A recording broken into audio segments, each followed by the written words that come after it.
Hello बच्चों, चलिए हमारा प्रश्न देखते हैं। प्रश्न है ग्लूकोज का पूर्ण विघटन किस श्वसन में होता है।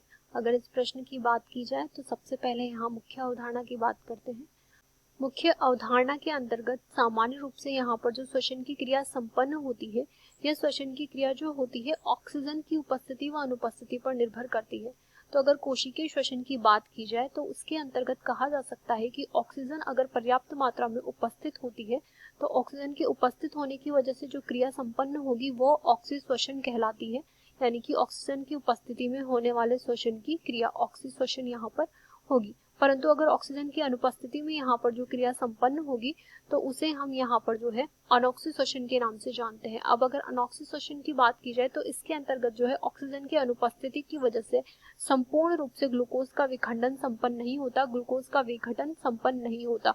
तो विघटन जो होगा वो यहाँ पर जो है आंशिक प्रकार का होता है। अगर ऑक्सीश्वसन की बात की जाए तो इसके अंतर्गत जो है सामान्य रूप से ग्लूकोज का जो है पूर्ण रूप से विघटन होता है।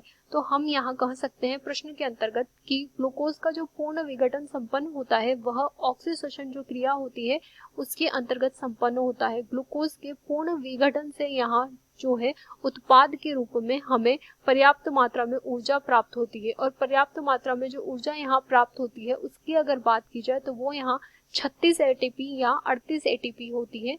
36 व 38 एटीपी का अर्थ है कि पर्याप्त मात्रा की ऊर्जा यानी कि 686 किलो कैलोरी ऊर्जा की प्राप्ति यहाँ होती है। अगर स्थल की बात की जाए तो कोशिका के अंतर्गत संपन्न होने वाली जो क्रियाएं होती है मुख्य रूप से यह कोशिका द्रव्य के अंतर्गत संपन्न होती है और इसके कुछ एंजाइम जो होते हैं माइटोकॉन्ड्रिया के अंतर्गत भी पाए जाते हैं। तो माइटोकॉन्ड्रिया में भी ये क्रिया संपन्न होती है। तो ऑक्सीडेशन की जो क्रिया होती है उसके अंतर्गत ग्लूकोज का जो है पूर्ण विघटन संपन्न होता है। आशा करते हैं आपको ये प्रश्न समझ आया होगा। धन्यवाद।